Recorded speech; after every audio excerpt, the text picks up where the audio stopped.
Hello students, in our previous class we have read about pronoun change and tense change। हमारा topic चल रहा था voice, उसमें tense कैसे चेंज होता है, प्रोनाउन कैसे चेंज होते हैं, इनके बारे में अपन पढ़ चुके हैं। और सिंगल ऑब्जेक्ट वाले सेंटेंस देखे हैं अपन ने। सिंगल ऑब्जेक्ट था उन सेंटेंस में जिसको आपने पैसिव में चेंज किया है। And today we are going to read about double object sentence. आज अपन देखते हैं डबल ऑब्जेक्ट वाले सेंटेंस कि डबल ऑब्जेक्ट हो तो उनको पैसिव में कैसे चेंज करें। Double object sentences. अब डबल ऑब्जेक्ट में वहाँ आपको दो ऑब्जेक्ट मिलेंगे, एक होगा डायरेक्ट ऑब्जेक्ट और एक indirect object. There are two kinds of object. First direct object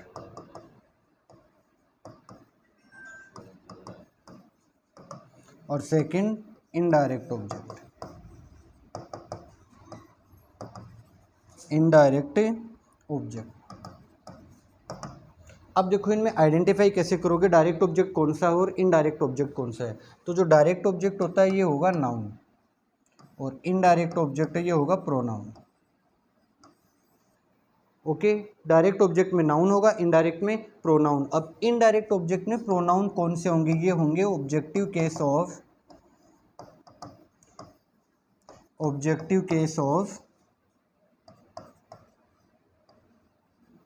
pronoun. और कौन से प्रोनाउन के, पर्सनल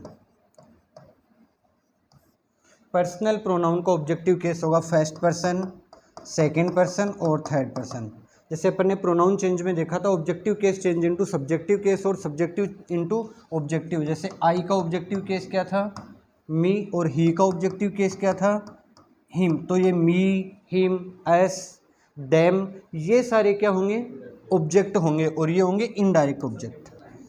ओके, अब देखिए इनको चेंज कैसे करें अपन वॉइस में, कैसे चेंज करेंगे इनको चेंज करने के लिए पहले अपन एक्टिव की स्ट्रक्चर देखते हैं। एक्टिव वॉइस के सेंटेंस में आपको कैसी स्ट्रक्चर मिलेगी।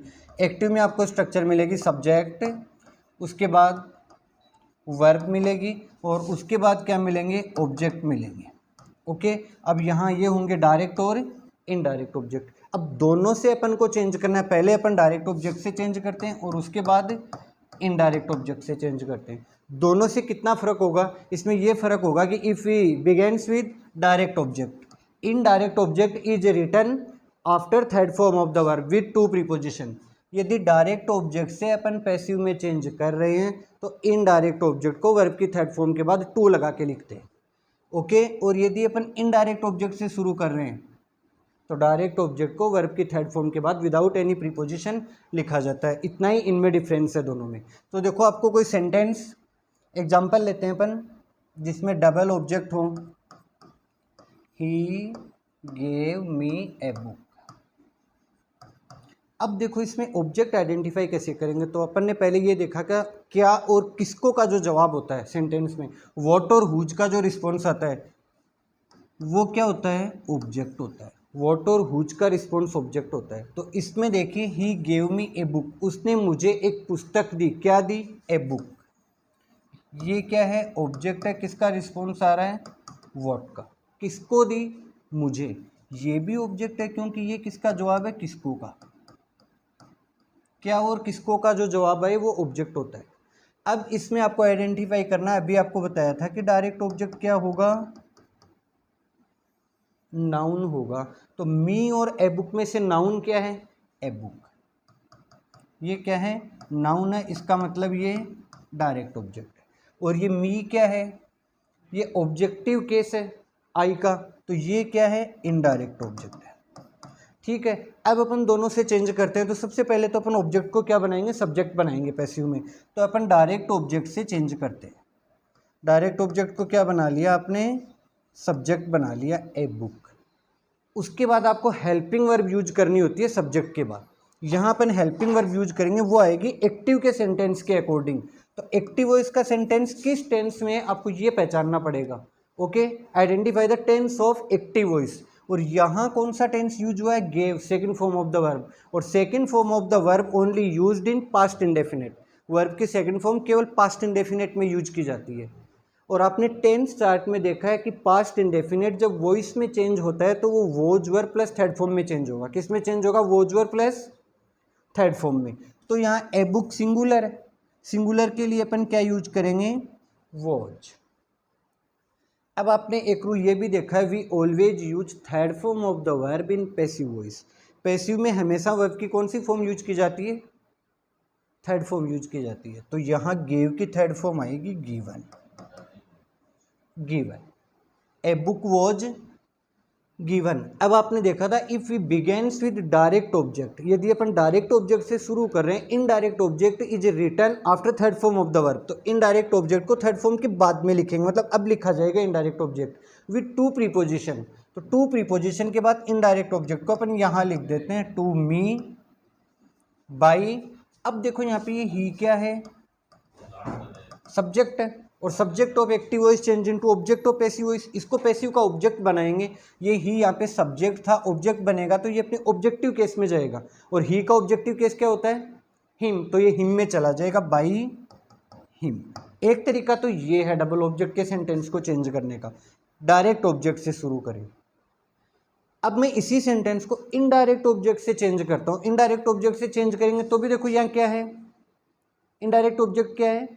मी। मी यहाँ पे ऑब्जेक्ट के तौर पे यूज किया गया। अब इसको आप सब्जेक्ट बनाओगे, ये मी क्या बनेगा? सब्जेक्ट बनेगा। और जब मी सब्जेक्ट बनेगा तो ये अपने सब्जेक्टिव केस में आएगा, और मी का सब्जेक्टिव केस आई होता है, तो ये किस में चेंज हो जाएगा? आई। वही helping verb, I was given.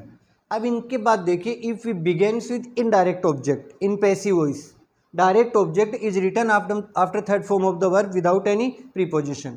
Indirect से शुरू कर रहे हैं तो डायरेक्ट ऑब्जेक्ट को थर्ड फॉर्म के बाद लिखेंगे बिना प्रीपोजिशन के। तो देखो यहाँ पे थर्ड फॉर्म आ गई गिवन। अब ये क्या है यहाँ पे? Indirect object a book, a book by. इतना ही डिफरेंस है दोनों ऑब्जेक्ट से चेंज करने में। टेंस वैसे ही चेंज होना है, बाई प्रीपोजिशन यूज होनी है, सब्जेक्ट ऑब्जेक्ट में चेंज होना है। ध्यान में ये रखना है, यदि आप डायरेक्ट से शुरू कर रहे हो तो इनडायरेक्ट को टू लगा के थर्ड फॉर्म के बाद लिख दो, और यदि इनडायरेक्ट से शुरू कर रहे हो तो डायरेक्ट को बिना किसी प्रीपोजिशन के थर्ड फॉर्म के बाद लिख दो। दोनों थर्ड फॉर्म के बाद में यूज किए जाएंगे। इनडायरेक्ट से पहले टू प्रीपोजिशन यूज करनी है, और डायरेक्ट से पहले कोई प्रीपोजिशन यूज नहीं करनी है। एक और एग्जांपल देखते हैं इसका। I am teaching you English. अब इसमें भी देखो डबल ऑब्जेक्ट है, मैं आपको इंग्लिश पढ़ा रहा हूँ, तो इसमें देखो दो ऑब्जेक्ट है। क्या पढ़ा रहा हूँ? What is being taught by me, क्या पढ़ाया जा रहा है मेरे द्वारा? इंग्लिश। तो ये भी ऑब्जेक्ट है। किसका ऑब्जेक्ट है? व्हाट का रिस्पॉन्स है ये, तो ये डायरेक्ट ऑब्जेक्ट है, क्योंकि ये क्या है? नाउन है, और ये यू क्या है यहाँ पे? प्रोनाउन। ये है इनडायरेक्ट ऑब्जेक्ट। ओके, क्या का जवाब डायरेक्ट ऑब्जेक्ट होता है, किसको का होता है? वो इनडायरेक्ट ऑब्जेक्ट है। अब इन दोनों से अपन बनाएं इसको पैसिव वॉइस में, तो पहले अपन इस बार किससे ले रहे हैं? इनडायरेक्ट ऑब्जेक्ट से। इनडायरेक्ट ऑब्जेक्ट है यू। अब यू के ऑब्जेक्टिव केस और subjective case both are same. You का ऑब्जेक्टिव भी यू होता है और सब्जेक्टिव भी यू होता है, तो ये यू किस में चेंज हो जाएगा? यू में ही चेंज हो जाएगा। अब यहाँ देखिए, EJMR plus first form plus ING, structure of present continuous tense. ये प्रेजेंट कंटिन्यूस की स्ट्रक्चर है, और present continuous change into voice HMR plus being plus third form. ये EJMR तो आएगा ही आएगा, इनके बाद क्या यूज करेंगे? पैसिव में बीइंग, और यहाँ पे ये fourth form of the verb दी गई है ING फॉर्म, ये थर्ड फॉर्म में चेंज हो जाएगी। तो यू के साथ क्या यूज करेंगे? आई के साथ तो एम किया है, यहाँ यदि ही होता सिंगुलर सब्जेक्ट तो अपन यूज करते इज, और यू है प्लूरल, प्लूरल के साथ यूज करेंगे आर। यू आर बीइंग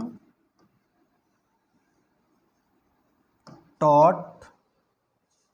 अब देखो इनडायरेक्ट से शुरू किया तो डायरेक्ट को थर्ड फॉर्म के बाद लिख दो बिना प्रीपोजिशन के, टॉट इंग्लिश बाई, आई का ऑब्जेक्टिव केस है मी। अब देखो अपन ने इनडायरेक्ट से बनाया, अब डायरेक्ट ऑब्जेक्ट लो, इंग्लिश, वही है, ये सिंगुलर है इंग्लिश, तो यहाँ आ जाएगा इज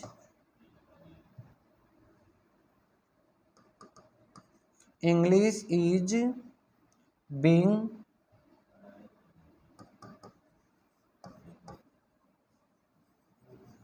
टॉट। अब देखिए इनडायरेक्ट ऑब्जेक्ट को टू प्रीपोजिशन के साथ लिख दो, टू यू बाई मी। इतना ही डिफरेंस है डबल ऑब्जेक्ट में। डायरेक्ट से और इनडायरेक्ट से आपको चेंज करना है। एग्जाम में ये आपको सब्जेक्ट मिलता है, दिया हुआ सब्जेक्ट मिलेगा, यदि यू लिखा हुआ है इसका मतलब एग्जामिनर ये चाह रहा है कि आपको चेंज करना है इनडायरेक्ट ऑब्जेक्ट से, और यहाँ पे यदि इंग्लिश लिखा हुआ मिल रहा है तो ये चाह रहा है आपको चेंज करना है डायरेक्ट ऑब्जेक्ट से। इतना ही ध्यान में रखना है, यू है तो डायरेक्ट ऑब्जेक्ट को थर्ड फॉर्म के बाद अकेला लिख दो बिना किसी प्रीपोजिशन के, और डायरेक्ट दिया हुआ है तो इनडायरेक्ट के पहले टू प्रीपोजिशन यूज करके लिख दो। डबल ऑब्जेक्ट में इतना ही है। एक और एग्जांपल लेते हैं, देखो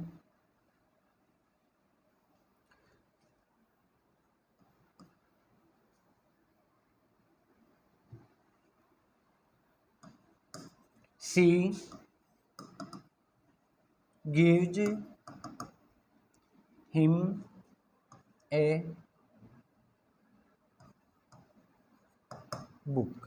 इसमें केवल टेंस भी देखो कौन सा है, टेंस है प्रेजेंट इंडेफिनिट। सबसे पहले आपको टेंस आइडेंटिफाई करना जरूरी है, वॉइस में कौन से टेंस में चेंज होगा, नहीं तो आप क्या करोगे गलत चेंज करोगे यदि टेंस अच्छे से आइडेंटिफाई नहीं किया। तो गिव्स देखो फर्स्ट फॉर्म प्लस एससीआईएस, फर्स्ट फॉर्म प्लस एससीआईएस only used in present indefinite, और प्रेजेंट इंडेफिनिट वॉइस में चेंज होता है इजेएमआर प्लस थर्ड फॉर्म में। तो एक तो ऑब्जेक्ट है इसमें ए बुक और एक हिम। नाउन है वो डायरेक्ट ऑब्जेक्ट है और जो प्रोनाउन है वो इनडायरेक्ट ऑब्जेक्ट है। अब पहले अपन ए बुक को यहाँ पे सब्जेक्ट बना लेते हैं, ए बुक।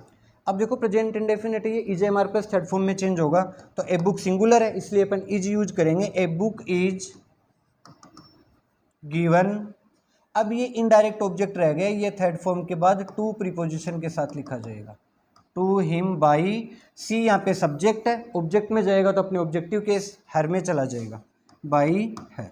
और अब अपन हिम को यहाँ पे सब्जेक्ट बना लेते हैं, हिम यहाँ ऑब्जेक्टिव केस है, सब्जेक्ट में जाएगा तो अपने सब्जेक्टिव केस में बदल जाएगा, और हिम का सब्जेक्टिव केस होता है ही इज गिवन। अब देखो इस बार रह गया आपके पास डायरेक्ट ऑब्जेक्ट, ये बिना किसी प्रीपोजिशन के लिखा जाएगा अकेला ही, ए बुक बाई हर। ये था डबल ऑब्जेक्ट। असरेटिव सेंटेंस हो चुके हैं अपने, डबल ऑब्जेक्ट हो गए, टेंस कैसे चेंज होता है, प्रोनाउन कैसे चेंज होता है। इसके बाद अपन लेते हैं इंट्रोगेटिव सेंटेंस, और वो अपन पढ़ेंगे अपनी अगली क्लास में। ओके।